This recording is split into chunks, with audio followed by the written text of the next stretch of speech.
A very warm good morning to class 6. Today we are going to start our new topic, that was the Pallavas, Cholukyas and Pulakeshinis, Parashastris. Last topic हमारा जो था वो था Harshavardhana and the हर्षचरिता। Harshavardhana एक ruler थे और हर्षचरिता उनकी book थी जो ऑटोबायोग्राफी लिखी गई थी। उस बुक का नाम, हर्षवर्धना की ऑटोबायोग्राफी वाली बुक का नाम क्या था? हर्षचरिता। तो जो हर्षचरिता है वो क्या है?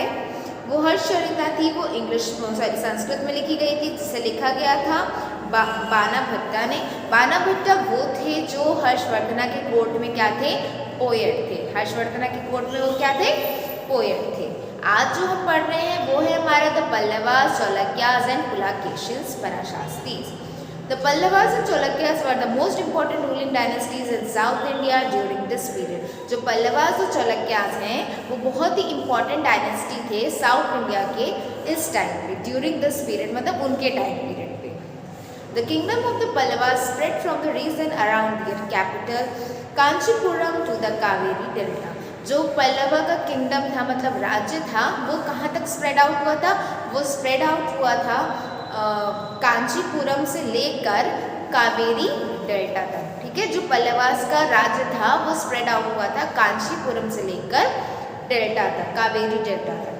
While that of the Cholukyas was centered around the regular dome between the river Krishna and Tungabhadra.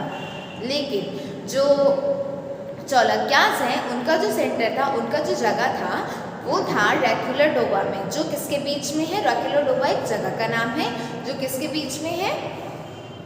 जो है हमारा रिवर कृष्णा और तुंगभद्रा के बीच में। आगे देखते हैं। अहोल द कैपिटल ऑफ चौलक्या। चौलक्या की कैपिटल क्या है? अहोल। अहोल किसकी कैपिटल है? चौलक्या की। ठीक है, अंडरलाइन कर लेना। Was an important trading centre, ये एक इम्पॉर्टेंट ट्रेडिंग सेंटर भी है। It developed as religious centre with a number of temples. इससे मतलब ये ना डेवलप भी हुआ था as a religious centre. Religious centre वो सेंटर होता है, वो जगह होती है जहाँ पे बहुत सारे टेम्पल्स होते हैं। तो जहाँ पे जिस जगह पे बहुत सारे टेम्पल्स होते हैं उस जगह को कहा जाता है रिलीजियस सेंटर।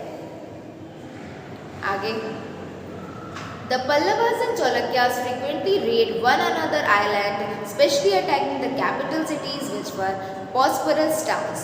ठीक है, जो चौलक्यास और पल्लवास थे वो एक सिटी से दूसरी सिटीज़ मतलब जाके मतलब अटैक भी करते थे, दूसरे सिटीज़ के लोगों पे अटैक भी करते थे। ठीक है, किस लिए? उस लैंड को, उस ज़मीन को हड़पने के लिए अटैक करते थे। ठीक है, आगे देखो। The best known Cholukya ruler was Pulakeshin II. अच्छा, सबसे जाने माने चौलक्या के रूलर कौन थे? वो थे पुलाकेशिन II। ठीक है, चौलक्या के जाने माने रूलर कौन थे? पुलाकेशिन II। आगे, we know about him from a Parashastri composed by his court poet Ravi Kirti. अच्छा, हमें इनके बारे में जानने के मिलेगा जो इनके ही पोएट, इनके राज्य के जो पोएट थे जिनका नाम था रवि कीर्ति, उन्होंने ये पराशास्त्री II के बारे में लिखा था। ठीक है, this tell us about his ancestors who are traced back through 4 generation from father to son. इसमें इनके बारे में एंसेस्टर का मतलब होता है जो हमारे बाद राजा बनता है, उसे क्या बोलते हैं? एंसेस्टर।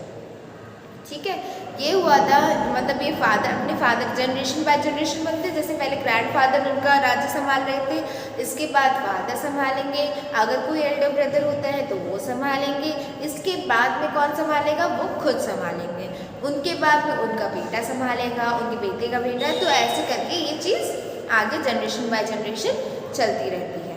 ठीक है, Pulakeshin evidently got the kingdom from his uncle. पुलाकेशिन्स को ये राज्य कहाँ से मिला था? उनके अंकल से। पुलाकेशिन्स को राज्य कहाँ से मिला था? उनके अंकल से। ठीक है, नेक्स्ट पेज करते हैं।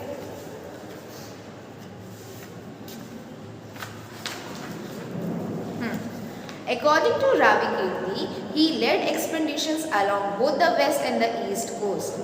रावी कीर्ति के अकॉर्डिंग ये वेस्ट से ईस्ट कोस्ट तक के राज्य करते थे। Besides, he checked the advance of Harsha, ये हर्षा का भी मतलब जो चेकआउट करते थे कि वो कैसे रहते हैं, क्या करते हैं. There is an interesting play of words in the poem. Harsha means happiness. Harsha का मतलब क्या होता है? Happiness. हर्षा का मतलब होता है happiness, खुशी. The poet says that after this defeat, Harsha was no longer Harsha.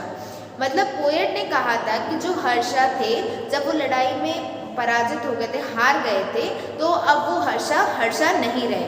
अब कोई भी व्यक्ति हार जाएगा या हम किसी भी टेस्ट में फेल हो जाएंगे तो हमारी खुशी वो नहीं रहती है. तो सेम यहाँ पे भी था, जब वो डिफीट हो गए थे तो हर्षा नहीं रहे थे.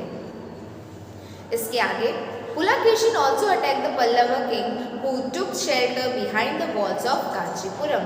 पल्लवा जो थे वो उन पे भी अटैक हुआ था. उन पे अटैक किसने किया था? पल्लवा के किंग ने किया था. Who took shelter behind the walls of Kanchipuram. जिन्होंने अपना बचाव करने के लिए कांचीपुरम में जो वॉल्स हैं उनके पीछे छिपकर किया था. But the Chalukyas victory was short lived. लेकिन चालुक्या की जो विक्ट्री थी, जीत थी, वो सिर्फ थोड़े ही टाइम की थी.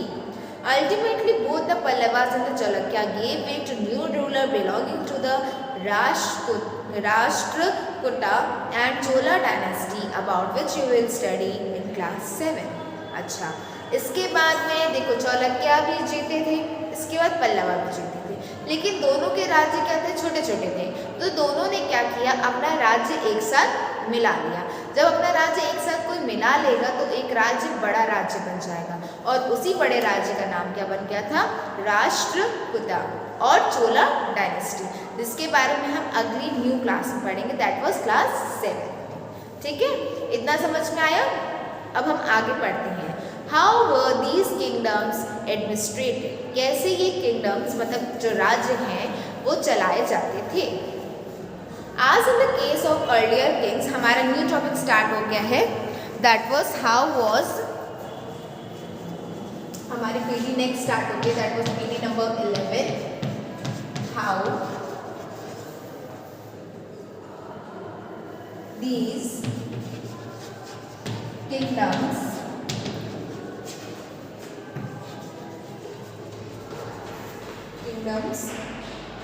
administrated.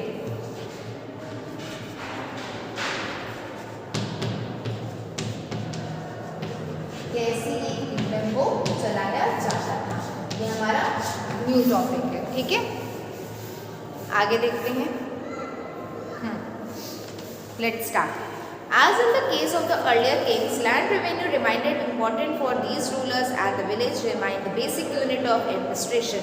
पहले के टाइम पे मैंने पहले लास्ट क्लास में बताया था कि रेवेन्यू इकट्ठा करते. रेवेन्यू मतलब रेंट लेते हैं, जगह का जिस जगह पे वो रहते हैं उस जगह का क्या लेते हैं? रेंट लेते हैं. तो ये एक इम्पॉर्टेंट काम था उनके लिए. There were some developments as well. बहुत सारे डेवलपमेंट्स भी हुए थे. उन पैसों को लेने के साथ साथ बहुत सारे डेवलपमेंट भी उस राज्य में हुए थे. Kings adopted a number of steps to win the support of men who were powerful, either economically or socially or because of their political and military strength. तो किंग्स ने क्या किया था? जो आम जनता थी, आम लोग थे, उनमें से बहुत सारे लोगों को अडॉप्ट किया. अडॉप्ट करना मतलब अपनी सेना में लिया. जो लोग पावरफुल थे, ठीक है, जो इकोनॉमिकली मतलब पैसों द्वारा भी अच्छे थे, जिनके पास अच्छी सोच थी और लड़ने की ताकत भी थी, जो पॉलिटिकली भी सोच सकते हैं, राज्य के बारे में भी सोच सकते हैं, तो ऐसे लोगों को किंग्स ने अडॉप्ट किया था. अच्छा, देखो कौन कौन से लोग थे. Some important administrative posts were now hereditary. This means that some sons succeed fathers to these post. For example, the poet Harisena was a Mahadhand Nahika और chief judicial officer like his father. अच्छा, सबसे पहले हमने हरिसेना के बारे में पढ़ा था ना. हरिसेना वो थे जिन्होंने समुद्रगुप्ता के बारे में एक पराशास्ति लिखी थी. ठीक है, बुक लिखी थी. तो हरिसेना ने क्या किया? वो बने थे महादंड नायिका. महादंड नायिका जैसे चीफ जुडिशियल मतलब कोई भी गलती करेगा तो उसको दंड देने का हक किसका था? हरिसेना का था. ठीक है, वो हरिसेना किसकी तरह बने थे? अपने फादर की तरह. मतलब उनके फादर भी क्या थे? चीफ जस्टिस थे. अगला देखो कौन है, sometimes one person held many officers, कभी कभी एक ही पर्सन बहुत सारे ऑफिसर्स को चलाता भी था। For instance beside the king of mahadanda nayaka Harisena was a kumar amatya. Kumar amatya का मतलब होता है important minister, and a siddhi vigrahika जिसका मीनिंग होता है minister of war and peace. War मतलब लड़ाई, पीस मतलब शांति। मतलब जैसे जो ये थे हमारे हरिसेना थे, हरिसेना हमारे चीफ जुडिशियल ऑफिसर भी थे, चीफ जस्टिस ऑफिसर भी थे। तो उसके साथ ये क्या काम करते थे, ये काम करते थे जैसे लड़ाई कैसे हो रही है, कैसे लड़ाई में शांति ला सकते हैं और बात मतलब आराम से सुलझ सकती है, उस चीज़ को कैसे सुलझा सकते हैं कि लड़ाई बढ़े ना, ये सारी चीज़ों को भी देखता कौन था, हरिसेना। मतलब एक इंसान के पास में 2-3 पोस्ट थी। थर्ड नंबर पे क्या है, beside important man probably had a say in local administration, these include the nagara shreshthi और चीफ बैंकर और merchant of the city, the सरतवाना और the leader merchant caravans, the Paratma Pulkit or the chief craftsman and the head of Kaya Shastras or subscribes. These policies were reasonably effective, but sooner or later, some of these powerful men grew strong enough to set up independent kingdoms. ऐसे बहुत सारे लोग higher किए गए, जैसे मतलब जो war में शांति ला सकते थे वो तो हरिसेना हो गए, ठीक है। वॉर का सामान बनाने के लिए, लोगों तक सामान पहुंचाने के लिए, लोग जो हमने नॉर्मल पीपल हायर किए थे उनको भी ट्रेनिंग देने के लिए कि कैसे लड़ाई करी जाती है, युद्ध के टाइम पे क्या करना चाहिए, क्या नहीं करना चाहिए, कैसे राज्य को संभालना चाहिए, इन सब की चीज़ों की ट्रेनिंग नॉर्मल लोगों को दी गई थी। और इसी के साथ में क्या हुआ था कि ये जो किंगडम था वो और पावरफुल बना, और क्या हुआ उसके साथ साथ जो लोग जुड़े थे वो भी क्या हुए, पावरफुल बने। ठीक है क्लास, आपको ये दोनों टॉपिक समझ में आ गए। आज के लिए इतना ही रखते हैं, बाकी का नेक्स्ट क्लास में। Okay class, thank you.